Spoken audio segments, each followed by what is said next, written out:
And the operation of the machine becomes so odious, makes you so sick at heart that you can't take part. You can't even passively take part. And you've got to put your bodies upon the gears and upon the wheels, upon the levers, upon all the apparatus, and you've got to make it stop. And you've got to indicate to the people who run it, to the people who own it, that unless you're free, the machine will be prevented from working at all.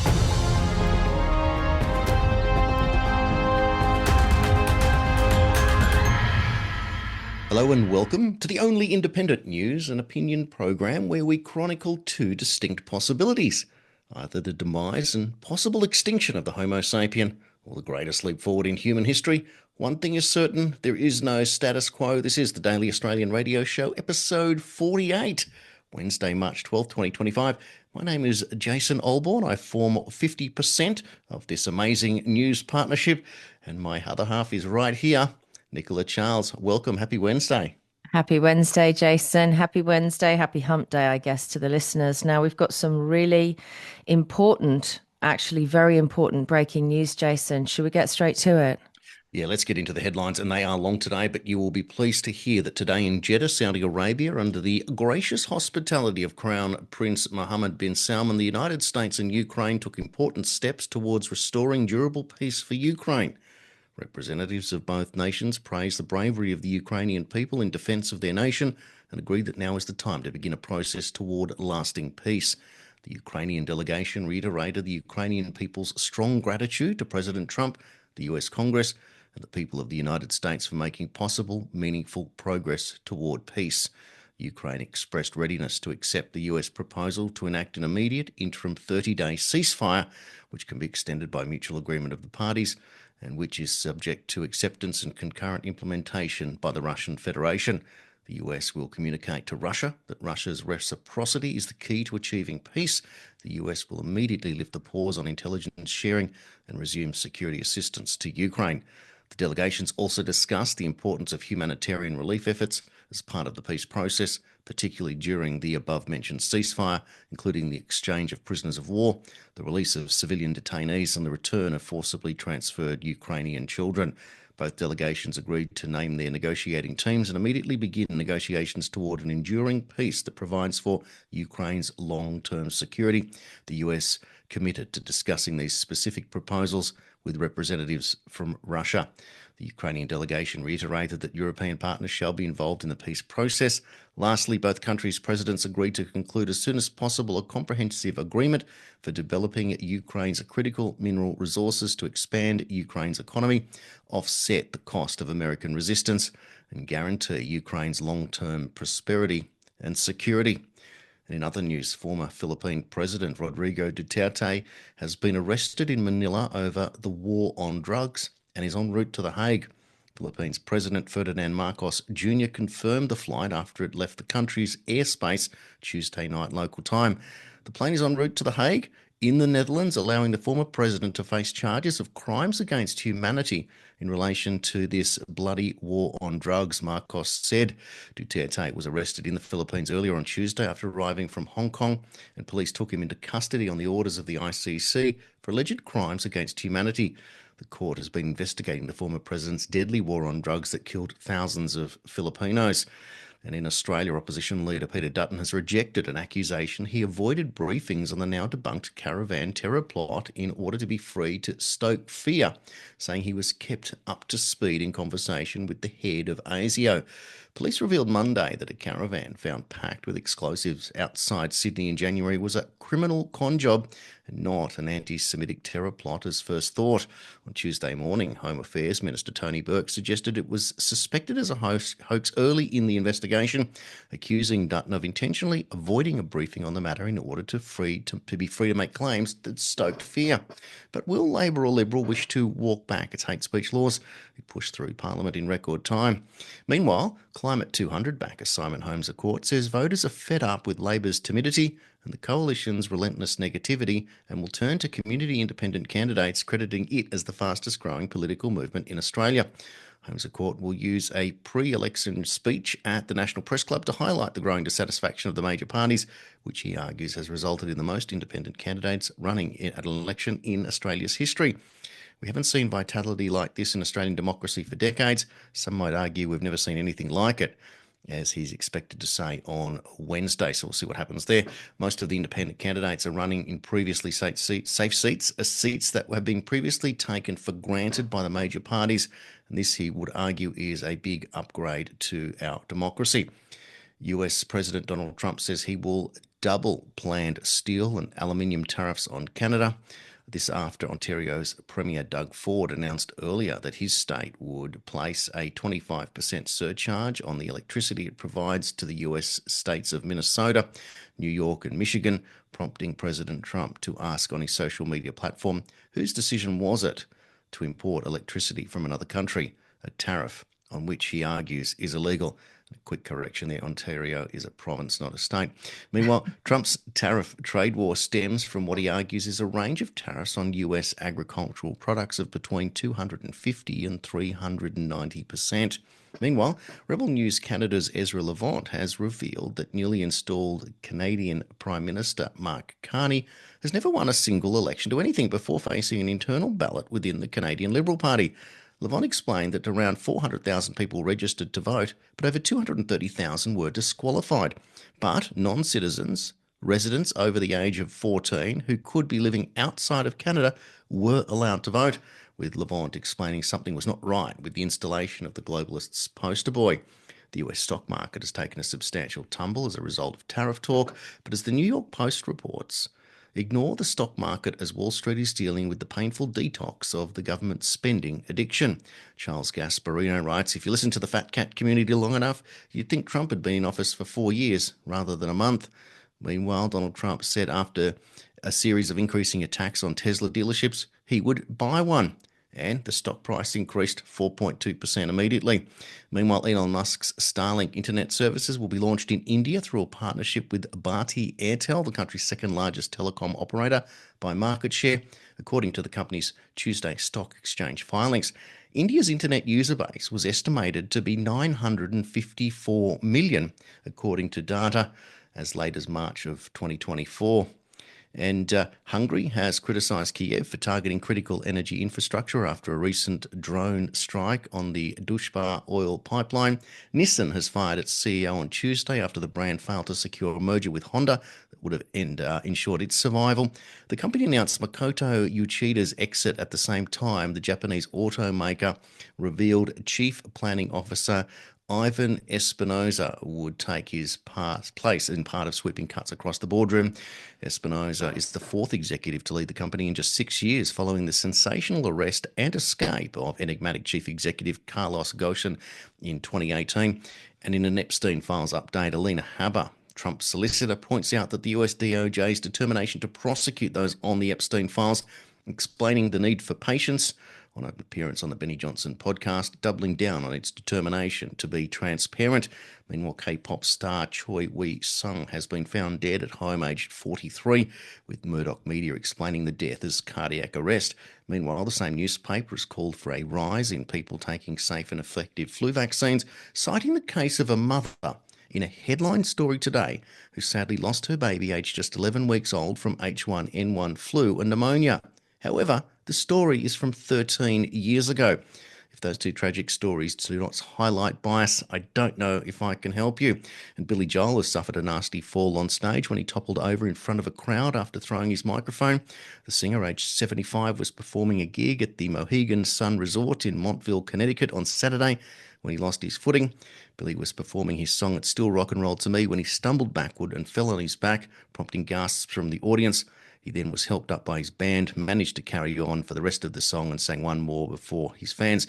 One attendee said he looked frail, hobbling across the stage, and at one point he was using the microphone stand as a cane. I was really very concerned about him throughout the concert. Nicola.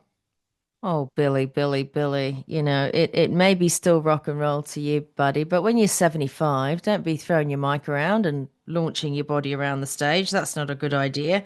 You are a bit of a legend. Why don't you just take some time out and chill? Just go and retire or something. That sounds rude, but do you know what I mean? We've got it. We've got the music.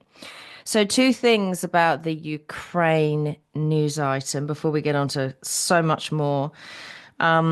that actually will be quite reassuring for a lot of Australians who've been quite concerned about Anthony Albanese, the supposed Australian Prime Minister's rhetoric about being pro this war and wanting to perpetuate the war between Ukraine and Russia.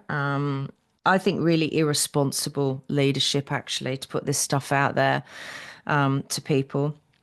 Because I was sent something by a listener, Part 4, liability to serve in the Defence Force in time of war. This is Australian. Division 1, liability to serve 59 persons liable to serve in the Defence Force in a time of war. All persons, except those who are exempt from service, to whom this part does not apply, A, who have resided in Australia for not less than 6 months, C, have attained the age of 18 years but have not yet attained the age of 60 years, are liable when called upon under Section 60 to serve in the Defence Force. Number 60, proclamation calling upon persons to serve in time of war. In other words, paraphrasing, if you're an Australian or an Australian resident between the ages of 18 and 60, and I reported the other day that people in their late 50s are being called into service in Germany, you could be called up to go and fight in a war you don't agree with. It's Vietnam all over again in Australia. So I thought that was sort of important. Now, the second thing is we were apparently spending billions and billions of our hard-earned money on defending democracy in Ukraine. And that was a big talking point for the Democrats in America, at least. And we sort of followed suit, as we do in Australia. But interestingly, this week, we have got a gentleman by the name of Shane Love, who is a member of the Western Australian Legislative Assembly, who's come out publicly and said that the recent elections in WA need investigating because they were fraudulent, and that the investigations into that election have been handed to a private company based in Singapore, and that Australian elections are in real trouble, Jason. So how can we spend billions to defend democracy in Ukraine and we don't seem that interested in defending it in Australia? It's extraordinary, isn't it, to think that we will subcontract out the thing that we've been saying that is perfectly safe when it's suspicious to a country halfway across the world, literally, to investigate an election in a state election that was won something like 80% of the vote. It's insane, isn't it? I mean, you can't be less transparent, can you? It ties into that thing you were saying about Canada, where people overseas were okay to vote for this guy, and then people in Canada who would obviously not want to vote for him, would prefer the other guy, they were disqualified. So we really are, it's got to have the involvement of AI. We really are in a dangerous spot democratically. But what does it say to you, though, if you are going to those lengths now, like we saw in Romania, where they've literally excluded Calin Georgescu, despite the fact that he was going to win 40% support in that vote over there. You've now got the people that are literally now fighting wars for democracy, are literally cheating where they are losing over and over again, and are using all of their power and all of their might to obfuscate the investigation by installing someone somewhere that won't be held accountable. And if they are, they're off outside the country anyway. They won't get into any trouble. It's like this.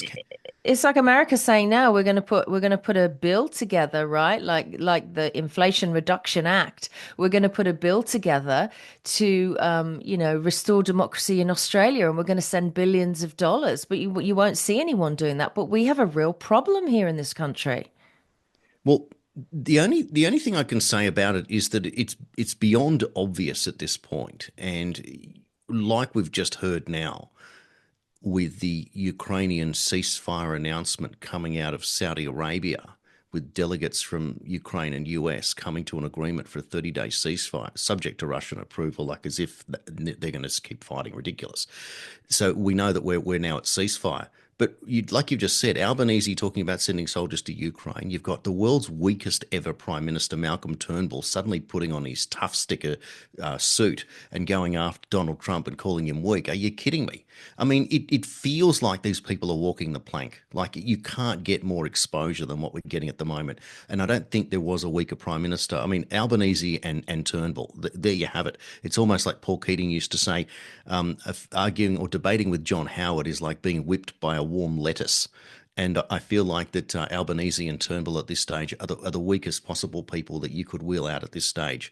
And Well, Dutton they is don't just have our interests at heart. That's clear. not only that, but I mean, of all the things to attack, to seriously for Turnbull, Mr. Peacemaker, Mr. Left-wing Liberal Party leader, the leftist Liberal Party Leftist Prime lefty Minister you could ever have. in history.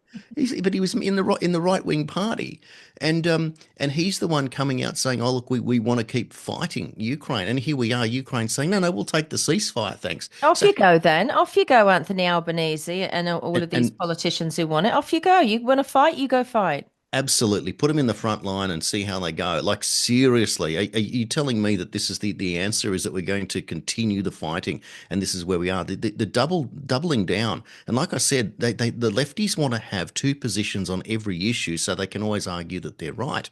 But anyone holding two positions on every issue is automatically disqualified.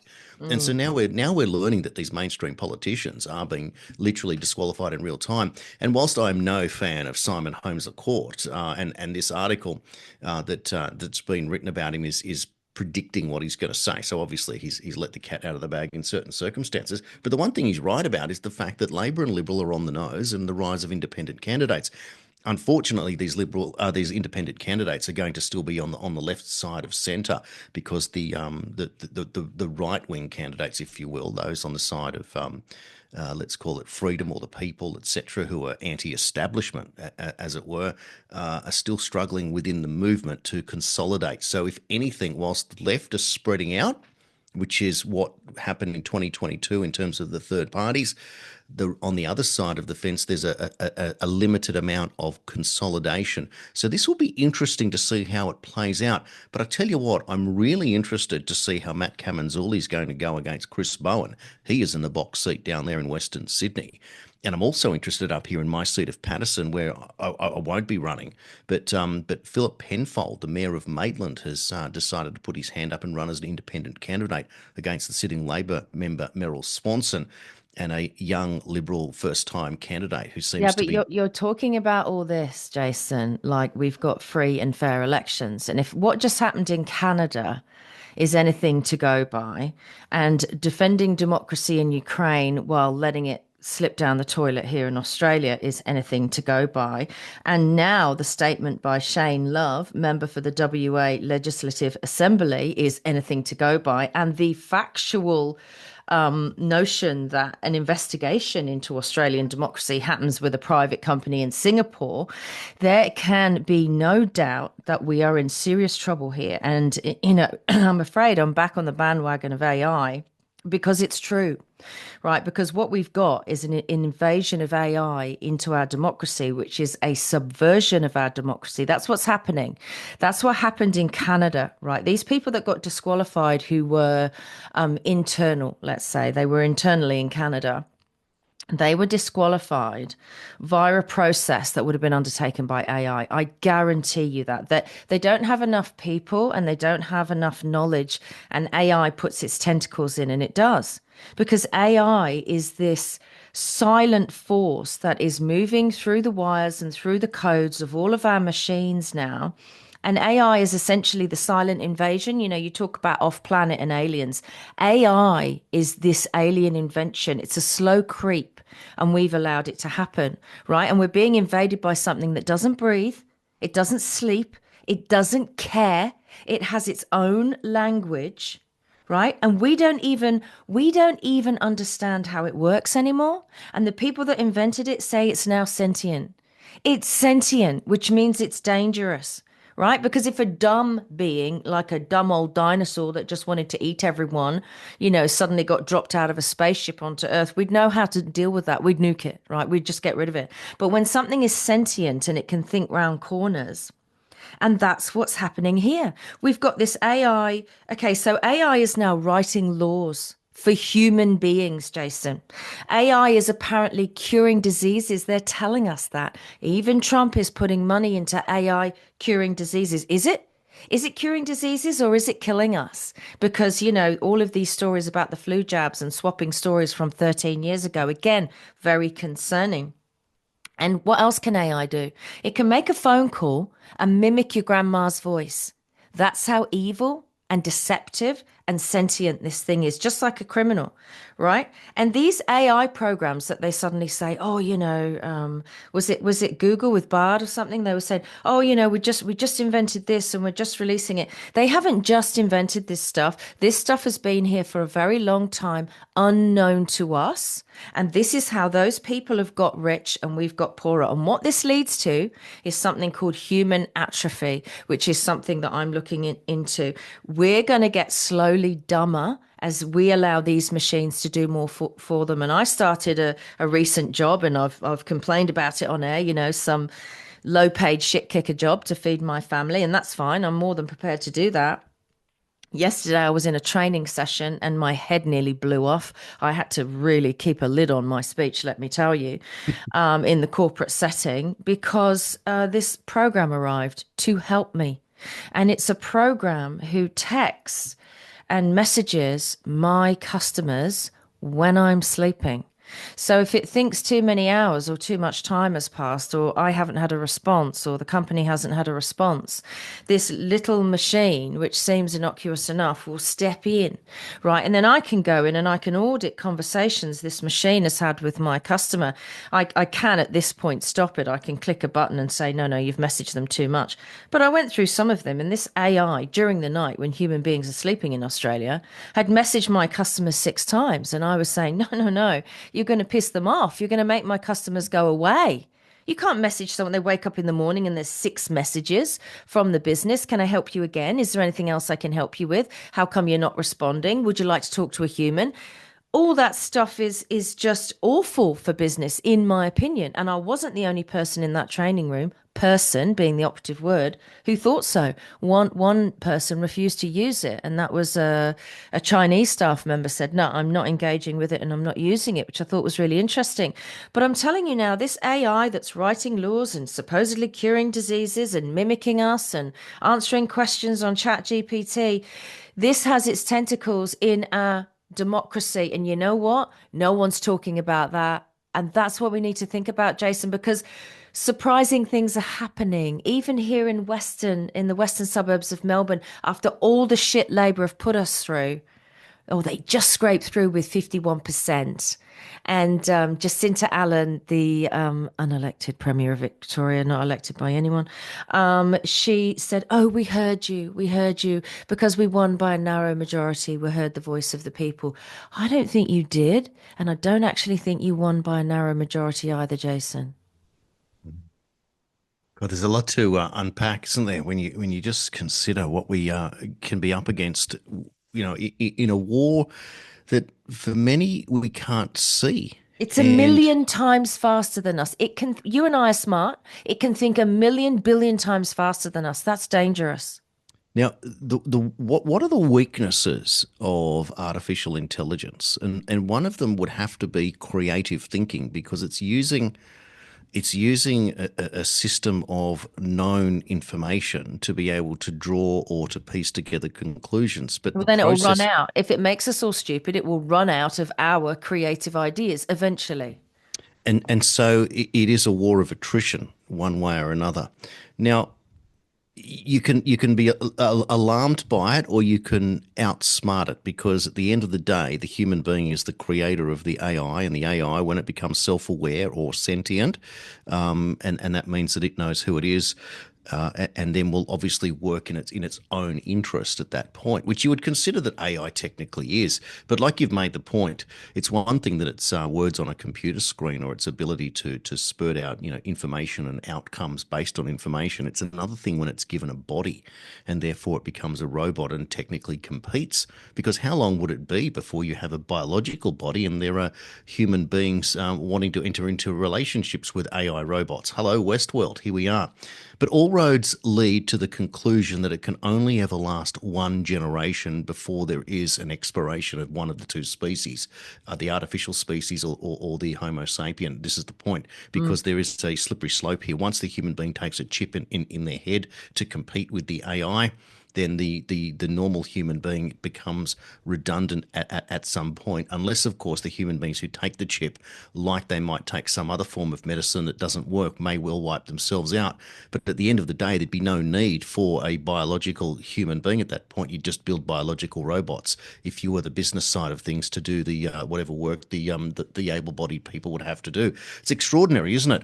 I tell you, it's incredibly frightening if you think that you are someone who may not be self-sustaining, self-sufficient, and dependent on a system, because all roads lead down to the idea of universal basic income, a UBI. And once again, a UBI is unsustainable. Well, How do they'll we get know? you to jump through hoops to get that, Jason. You will have to jump through your digital hoops to get that. Indeed, you'll be digitally ID'd, you'll be compulsorily medicated, but again, it can only last one generation. If here in Australia, if we had Amanda Rishworth I coming think out that's the saying that, plan. well, there you go. Again, this is what I'm saying by the narrative weaving on this show. All roads tend to lead to the same agenda outcomes. If she's saying, Amanda Rishworth, the MP, is saying that 20% of Australians or 25% of Australians are on the NDIS. Now, 25%. That's crazy. it can this is the point. It's insane. Right? We reported it on the show, what, a week or two ago. Then it came out that Julia Gillard was saying that the NDIS is going to cost a handful of $1 billion a year, $5 billion. We're hearing Albanese quoting something like 140 billion is what it's blown out to already in a matter of less than a decade. And I did the numbers on that. If you take 20 to 25% of the population at that amount of money, you're talking $20,000 per individual. There are people on the NDIS with programs upwards of $150,000 a year in funding allocated to them. Yes. Now let's just explore that just for one moment. Now, this is not an attack on the individual that requires $3,000 a week to be sustained. It's not your fault. But the system that thinks that this is an appropriate method to allocate money to private individuals to create a quality of life for this individual is wholly unsustainable. What do I mean? How much income tax does someone pay on the average amount of income on $60,000 a year, which is the average income today? They'd be paying about $12,000 a year, around flat 20%. That means you've got to have 12 individuals earning the average income to raise $144,000 in income tax to therefore go to pay for one individual in NDIS who is technically high dependency.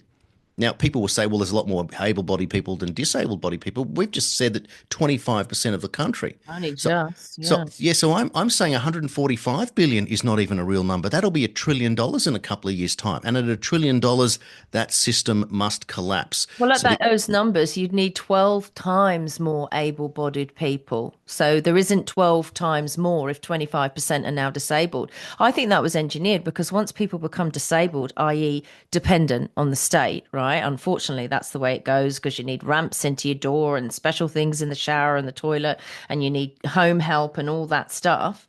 Then, once you're under their care, they can basically provision that, you have certain things in order to avail yourselves of that care. And of course, people become used to it as well. And I know people who have, as I said before, they've given up corporate jobs to go in and be one of these carers because they're on so much money. So what does that mean? Here are your injections for the month. Here are your injections for the year. This is what you need to do to keep getting your benefit. And people are just going to do it. And I have to say, Jason, I think it's nefarious. And I think these disabled people have been targeted. And I just want to add on the AI robotics side of this as well, which we were told was to help disabled people. We now know that's a load of crap. When I worked in digital solutions, I had an account that I inherited, and I didn't do much with them. I don't think they like dealing with me very much because I'm too old school, I think. And they are a company in Queensland. I won't name them because of business privacy, but they are a very, very successful Australian robotics company, and they're known internationally, and they go to all the seminars, right, and conferences on robotics. Now, I had a conversation with one of their lead robotics experts one day, and it was, an open business meeting conversation, so I can reveal what was said. I just won't say by who. And he said to me that a long time ago, robotics companies gave up on the idea of creating a robot that was like a human. And for some time, they have been investigating the possibility of a human that is more like a robot. That's where the chip idea comes from. That's why they want this transhumanism, right? Because a humanoid robot is essentially like a remote control toy, right? And they keep releasing these videos of these robotic dogs, these police dogs, and it stands up and it's very intimidating.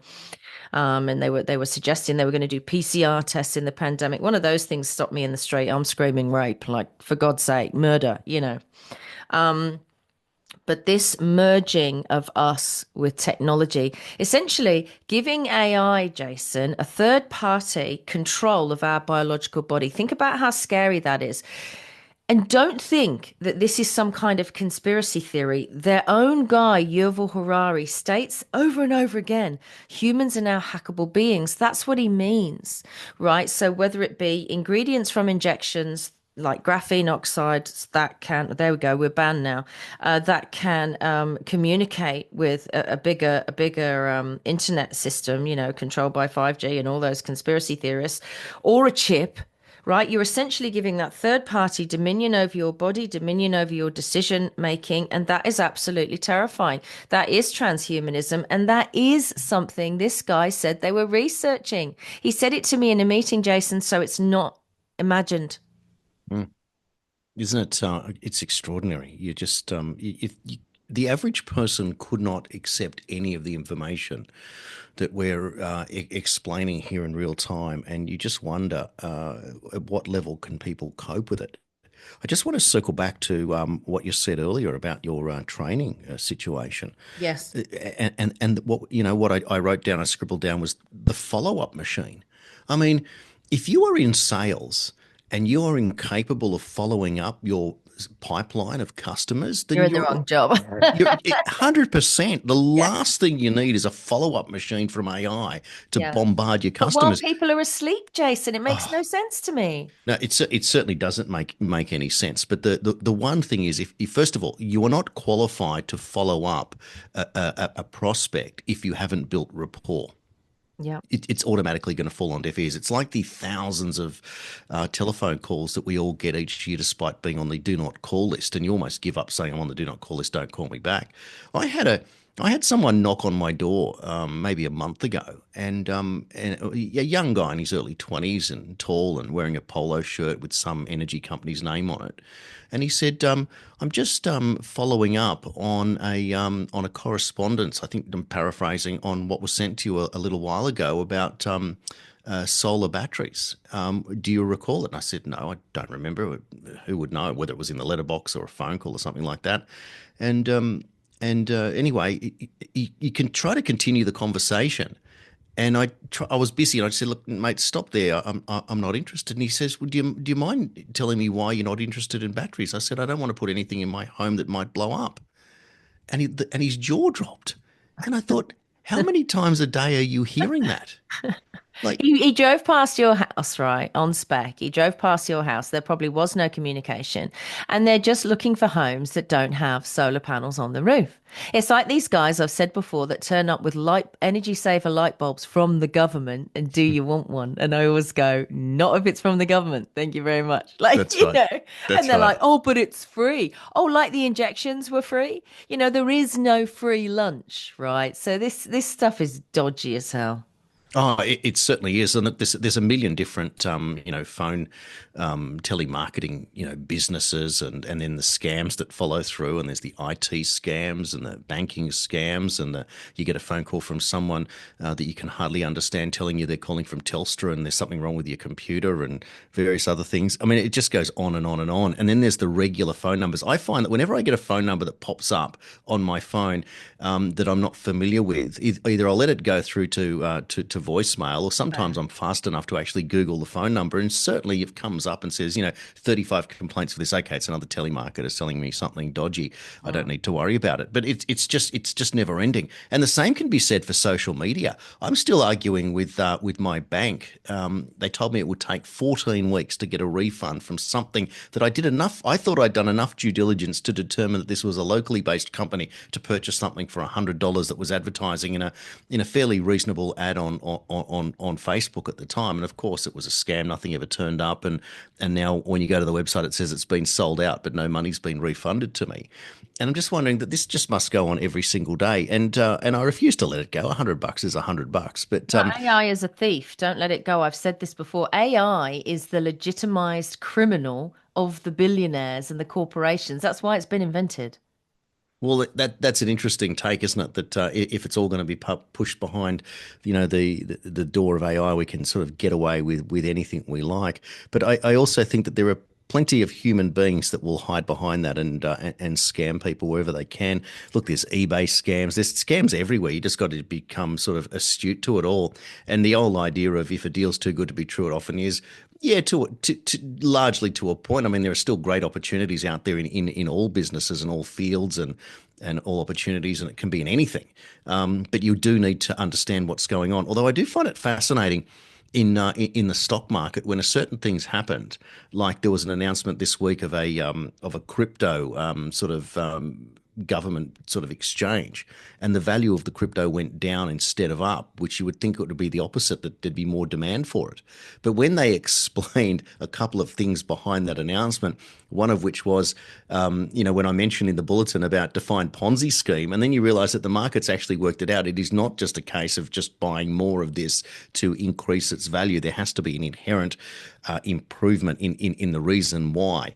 And then we find out later on in the story that the crypto exchange was going to be developed simply through the confiscation of the assets of criminals. So that's where it becomes interesting. So if we then cross-pollinate over towards the Epstein files, and Alina Habba has come out. She was President Trump's lawyer. She's not directly in the administration, as far as I'm aware, but she's working closely with Pam Bondi and Kash Patel. She knows all these people. She's a personal former or solicitor to Trump, and she says, look, be patient, it is coming, there is a process to prosecute these people. So if these people are going to be prosecuted, and I tell you what, if your name's Mark Carney, you must be really thinking that you're something special. So the new Prime Minister of Canada was immediately after the announcement, all these photographs appear on social media of him partying along with Ghislaine Maxwell, for goodness sake. So what are the globalists doing here? This guy, you couldn't get a better globalist if you tried. Well, Jason, they only work with compromised people, right? So what does that mean? I wouldn't be surprised if these globalists release those pictures. This is a threat. Behave. Now you're in. Behave, because we've got the dirt on you. This whole thing is so gangster. They are such a massive criminal cartel. The only way I see that now, I always wondered, I'm such a good person. I care about Australia. How come I didn't get into a better position to work for the people? Those people don't. We won't. We can't, because they don't have anything on me. We're not compromised. And the subtle threats that they can make to these people, like, oh shit, those pictures have come out of me partying at my sister's house with Ghislaine Maxwell. Does it get any friendlier, Jason? He's being told, keep on your toes. You're working for us. Don't forget who you work for. Yeah, you can say what you like, but if you're on the Ghislaine Maxwell or the Epstein list, and the Trump administration is now holding all the cards, and yet he comes out all guns blazing, he's going to take on Trump, tariff, right? The globalists have literally put up someone stronger than Trudeau to continue in their fight as their empire is collapsing. Let's give you the headline and the punchline right now. Just in, breaking news, Canada has agreed to suspend the 25% electricity tariffs on the United States. So who's holding all the cards now? Well, that's interesting, because I've also got breaking news that Trump has completely ruled out an exemption for Australian steel. And I can only hope that's because of the totalitarianism being exhibited by this Labour Party, Jason. That's exactly what he's doing. and that is the best news for the third-party Australian political system. Of course, there'll be a little bit of pain, but let me just make a comparison for you. In the 2022 campaign running for the UAP, Clive Palmer announced that if his party was to gain office or traction or at least some sort of influence, and he even proposed that he would discuss this with other political parties, he proposed a 15% excise on Australian iron ore or steel to be sent overseas. And the reason that he proposed that, he said that these building contracts are locked in with China. China is the main customer for Australian iron ore, and that 15% would go a long way to retiring the debt that was built up during COVID by ScoMo. And you were talking, I think, $30 billion in the first year and increasing after that. So somewhere between 25 and 30 years, they'd done the sums that one excise duty alone on Australian iron ore would have paid off our national debt without doing anything else. And the point was, when questioned on it, Clive, the miner, so certainly qualified to talk about it, he said Australian iron ore is the best in the world. So one thing we know is that we don't have inferior, rubbish, rusty steel. Our steel's the best. Our iron ore is the best. So we need to realise that this is not necessarily a big deal. And of course, it's also involving aluminium. But the US is only a small market for our steel anyway, and our aluminium. We need not to be too concerned about it. But on the surface, it is a negotiating tool. Well, I'm concerned about the other market, which is China. But listen, we are shooting now towards we're right in the middle of the second part of the show, and I've been contacted by multiple people who would like us to have a conversation and your opinion about what happened with what we now know to be this completely, again, we're living inside a movie, engineered scenario with a caravan that was apparently going to be used for an anti-Semitic attack based on that, before having all the knowledge just on an engineered, faux, fabricated reaction, a bipolar reaction, never let a good crisis go to waste reaction. Labour managed to ram through these hate speech laws in Australia, which I think are appalling. I said all the way through this process that there is not a problem with anti-Semitism in Australia. The only problem with it in Australia is the government bringing in people from other countries who are likely to have a problem in that area. And Jason, it turns out that this was all rubbish. Okay, even the establishment media are talking about it. This is like the pandemic. You're all going to die. You're all going to die. This terrible thing's going to happen. Fear porn, fear porn, fear porn. Surely heads should roll for this kind of fraud. This is a public deception, Jason.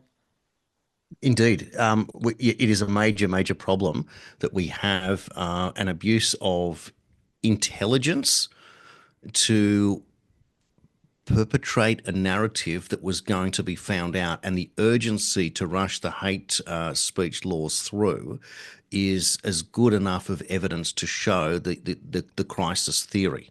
Now, let's look at some information. So we've got and these are appalling stories here. So caravan con job still adds a dose of terror, Jewish leader. So as police reveal, the dual caravan packed with explosives and a spate of anti-Semitic graffiti incidents were part of a series of organised crime con jobs. A prominent community leader, and that was Alex Rifkin, came out and said, well, there is still a fear of terror in the community. I think that adds a dose of terror to what's already transpiring, right? So that's where he's coming. So he's doubling down on that story. Now, the second component there was, I'm just going to go and look it up here, and this was from the ADL, the revelation that a plot to bomb a Sydney synagogue was fake. This is what it's saying in its post. Does not change the fact that an organised crime network sought to instill fear in the Jewish community. It also doesn't change the fact that anti-Semitic incidents have exploded in Australia since October 7. So that's what they're putting there. Now, people can say, hang on a second, the caravan thing was fake. Well, yesterday, it's now been reported that former Nomads bikie boss Sayed Musawi has faced court accused of directing arson attacks on two Bondi businesses. 32-year-old was one of 14 people charged following investigations into anti-Semitic attacks across Sydney's east. Police will allege that Musawi was involved in attacks on the Curly Lewis Brewery at Bondi Beach and Lewis's Continental Kitchen last year. Lewis's Continental Kitchen is a Jewish delicatessen. So that's interesting in itself, that's going through the courts at the exact same stage. So what we have is deliberate inflammatory media caused by those who make the press releases, and all eyes are now pointing at Peter Dutton. But the problem is Labor took advantage of it. So once again, and this is the story, and yesterday I recorded an interview with Jamie McIntyre. And he was all over this. He wouldn't let go of the Israel story we were booked for a 30-minute interview. It went for well over an hour, and at least 40 minutes was devoted to this particular story. And so he was pointing to the fact that he said, well, Trump's appointing Zionists and rah, rah, rah. He said, I used to be pro-Israel, now I'm not. And I'm arguing in all of this that we are dealing with a lot of layers, a lot of nuance. And anyone who's following on the Q story in the background realizes there's one slogan there that really captures the attention of what's going on here. And it says, saving Israel for last, for a very specific reason not mentioned here once. And that's led people to speculate. It's also led to a lot of people in the Q movement openly becoming either anti-Semitic or racist or both. And I'm not going to argue the toss on any of that. I don't really care at this stage. But I find it that people are always jumping to conclusions. Now, that's not to say any of this is right or wrong. The fact is, any criminal needs to be held up for a crime. Faking a crime, creating a false flag, and we've certainly been subjected to these over the years, and so many of them, is just as bad as committing a real crime. In fact, it's worse. It's a gross manipulation. So no one gets a free pass. But the only thing I want to say is that if we are going to come out after 9/11, after that whole story about the terrorist attacks and where we're going there, and immediately we're told, same as bin Laden, that you can't blame one religion or race of people for the actions of a few, then that must hold here the same way, that we can't attack the broad Jewish community, most of whom, and this is where it's interesting, not all Jewish people are Zionists, which means that they're not supporting the land of Israel. I'm not worried about the broader Jewish community. I'm worried about the broader community in Australia, everyone being labelled as anti-Semitic. They're not. Well, no one's saying that everyone in Australia is anti-Semitic, but at the same time, you can't come out and defend with one strategy and not another person. I'll tell you what it leads to, Jason. I'll tell you what it leads to. Right, I said the other day, if you're a conservative now in this world, thanks to the Democrats in America, which we now know to be the deep state, that they're just the puppets of the deep state. When you're a conservative and you say, you're on the right side of politics, they go, oh, you're far right, which they equate to being a conspiracy theorist, right? What did that lead to? There's a young man called Jamie White who was a reporter for InfoWars. Now they're saying, oh, he's been murdered, right, because someone was trying to break into his car. Here's the Houston Chronicle's first line of that story. A reporter for Alex Jones' right-wing conspiracy website InfoWars was killed near his Austin home late on Sunday. That is disgusting to write that. That is absolutely disgusting. I'm sure it's a Soros company that owns the Houston Chronicle. This is what this leads to, right? So there isn't any violence there. And governments incite violence, and incitement to violence is a massive crime. If we were found guilty of incitement to violence, it would be a charge, a court case, and a jail sentence. But governments and their lackey shill media companies paid off with government advertising, and so they won't stick their head up. They just want their business to survive. They have no morality. You people are scum. These people are responsible for inciting violence in Australia, and they are solely responsible, the government and the media, by controlling the narrative and importing those who would do harm for anything that happens in the Jewish community, whether it be graffiti or, fire attacks and all this kind of stuff. And the government always rock up. Jacinta Allen did it and she was booed.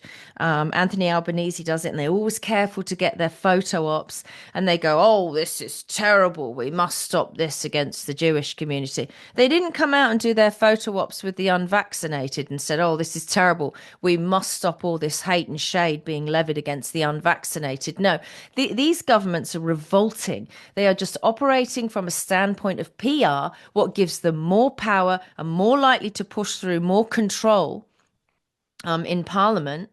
And they don't care. They don't care about people. They don't care that it actually will create anti-Semitism, which it has done. And, the Australian government are they've been doing awful stuff. I should take a photo of it, but there's a camera on the traffic light, so I can't. There's this big junction that I go through on the way to work now. And all of the big posts that have the traffic lights on have been plastered, but with these washed out, trying to look like 12 Monkeys movie posters of Vladimir Putin. And it's just his face and it says across it dictator, right? And there's all over these lampposts. Now, I don't believe an ordinary person or a Ukrainian went out and did that, right? Because of what's happening. It's too professional. It's too well thought out. These are all government tactics. We are all essentially in a play, in a production. And the people who are writing the script and pulling the strings of everything we're seeing going on are government. They're using their media to do it. They're now using AI to isolate, well, if you're not buying the narrative, we're going to shut you up. You can sit down and shut up. You can have freedom of speech, but no freedom of reach. It's absolutely disgraceful what's happening. These governments are guilty of incitement to violence. And I want to know, is there anyone in the legal profession who's going to pick that up and run with it, Jason? No, no one's going to pick it up because everyone's scared. Now, the biggest criticism I have of the Jewish community is their timidity. They said nothing during COVID. And I know this because I've got dozens of friends that I went to school with and they were all as silent as anyone. But then again, so were the tough bikies all lining up to take their vaccines. I also thought that was odd. I was wondering where that support was coming from. I'll make these statements. If you're a Jewish person and hate a Muslim person, that's on you. If you're a Muslim who hates a Jew, that is also on you. You're the one with the problem. But if you are the government and play both sides of the fence, then you're the real problem. Yeah. And that's the point. Because I have got Muslim friends, I've got Jewish friends, I've got Christian friends, I've got Buddhist friends, I've got friends from all around the world. I love them all equally. Yeah, exactly. And there is nothing better than being from a different a background or a different religion or a different belief structure and walking into your friend's home and being greeted the way that you are and treated like royalty to come into another person's home. And that lavish laying on of food and drink and hospitality and you just— I'm married to a Greek. I know it well.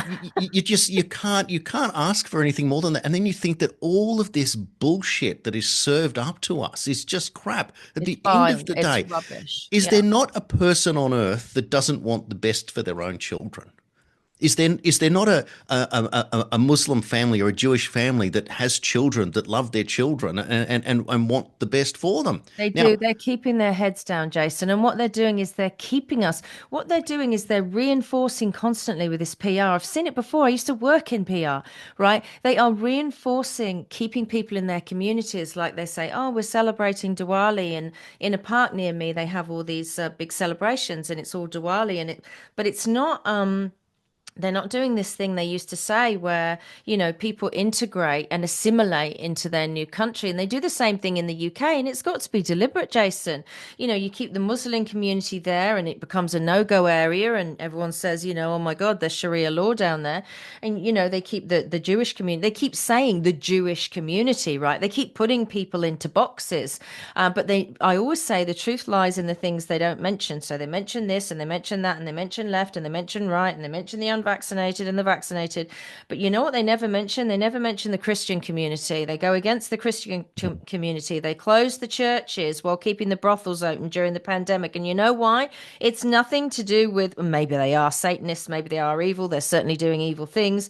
It's nothing to do with that. As we said yesterday, it's because if you attack Christianity, you're attacking the Constitution, and the Constitution is the thing they fear the most. That's what all this is about. That's why you only hear Muslim, you only hear Jewish, you only hear Indian, right? You're not hearing ever Christian, Christian, Christian, because they don't want you to live by Christian values, because that's all about love thy neighbor, assimilate, integrate, welcome, right? And Christian leaders do this. I mean, for God's sake, there's Christian churches in Paris, and they're having Muslim days, and the imams are going in and they're preaching to them, in a Christian church. They're trying to integrate and assimilate as much as is humanly possible. But what do government do? They go, oh no, that you've got to stay separate. And I believe that's why they keep saying Jewish community, anti-Semitism. I lived in the heart of a Jewish community. The first house I bought in Australia, there was never a problem. Never, never, never, never. They're lying. I'm telling you, they're lying.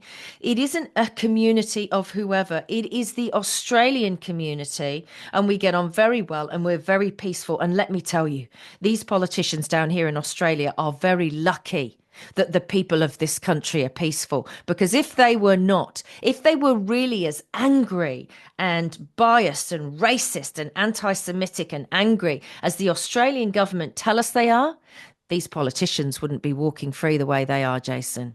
No. Well, one thing that I'm disappointed by all of our religious leaders is the scarcity of them during the COVID period. And we can probably name on our hand those that stood up, and many were from the Christian community. When I say many, I mean the majority. We didn't see too many rabbis or imams coming out, but there was certainly some Christian leaders. Pastor Bob Cotton up here at Maitland. There was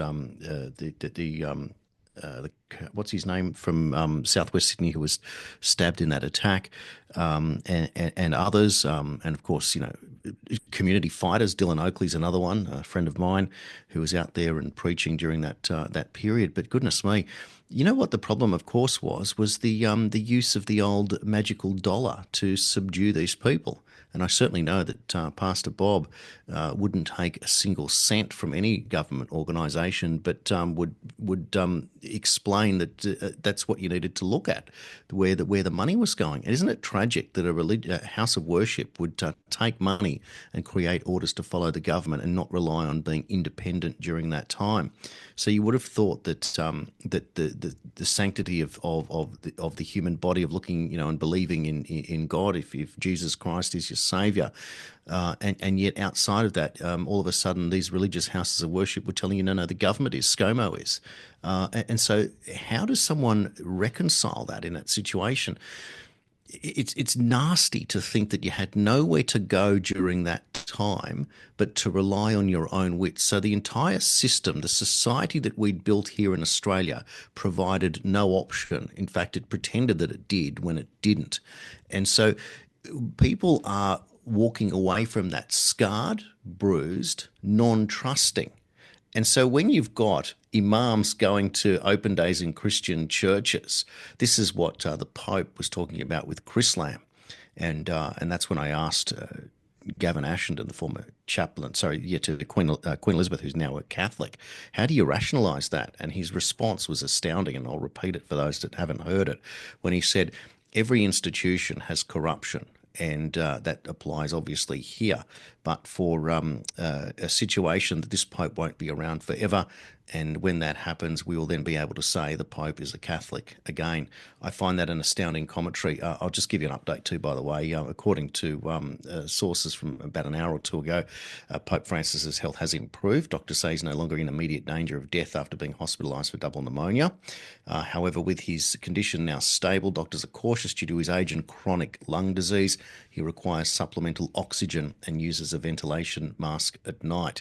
So that's interesting in itself. So he's still on oxygen nightly to sleep, but appears to have somehow got past this double pneumonia, but does have chronic lung disease. So I'm not a massive fan. I'm not a massive fan of that Pope. I want to read something to you, right? Someone sent to me on X yesterday, and I was actually busy working on it. Didn't get to look at it till last night. But you're talking about government interference and inciting violence, right? Listen to this. This is a genuine job advertisement in Washington, in America. $40 an hour, need people for a peaceful protest. $40 an hour. Need people for a peaceful protest in Washington, D.C. Compensation $40 an hour. I am hosting a peaceful protest meeting. I need at least 40 people. You would be standing at some point and then walking and holding signs and flags. You will be compensated for the day to the amount of $40 an hour. You will need to work for 3 to 5 hours on the day. I am planning for 2 days of protesting, but may extend to 3 to 4 days.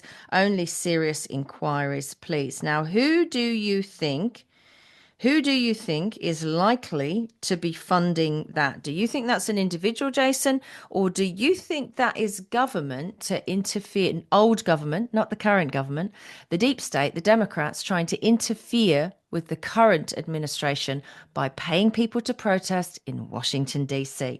This is not leadership. This is not governance. This is a criminal cartel. This is incitement to violence. And these people have to be stopped from committing crime. Sounds like it's got the fingerprints of George Capo Soros all over it. Yep, doesn't it? It's just Who else could unbelievable. afford to pay people to stand around with flags going down with Trump That's right. So $40 an hour for or an average of Tesla? for an average of 40 for 4 hours is $160 per individual. For a day times 40 people, $6,400, and he's saying it might go for multiple days. So that's $20,000 budget that this person's got to Well, literally someone worked it hire out to protesters. 34,000. Someone worked it out. Oh, okay. If There you've you got go. all the So people. Yeah, it's a lot. whatever it is, I just did that over 4 hours, 40 people over 4 days, 64, yeah, 26,000. So they're probably doing 5 hours for 5 days or whatever it is. But that's just fascinating, isn't it? That this is how the system works now. That is what we call astroturfing, faking a grassroots effort. So that is an astroturfing exercise. And I'll make this point. The reason I called George Soros a capo is that he admitted to as much in a 60 Minutes interview that many people have seen, Yep. that's floating around YouTube. And a capo is a Jewish person who worked for the Nazis against the Jewish people to maintain their own safety, I suppose, but at the same time selling out their own people, to which he admitted that he was proud to do that. So that's a bad Jewish person against his own people. That's about as low as you can go. And the fact that this guy climbed the ladder and lives the way that he does, and was Hillary Clinton's pal, and Hillary was all over. And we Yeah. heard what Dan Bongino said about Hillary. That's how I describe the character of these people. They're just revolting. I would say to the listeners, right, you've got to think about your entire community and you've got to really think about what's going on here now with all global governments. I'll give you an example.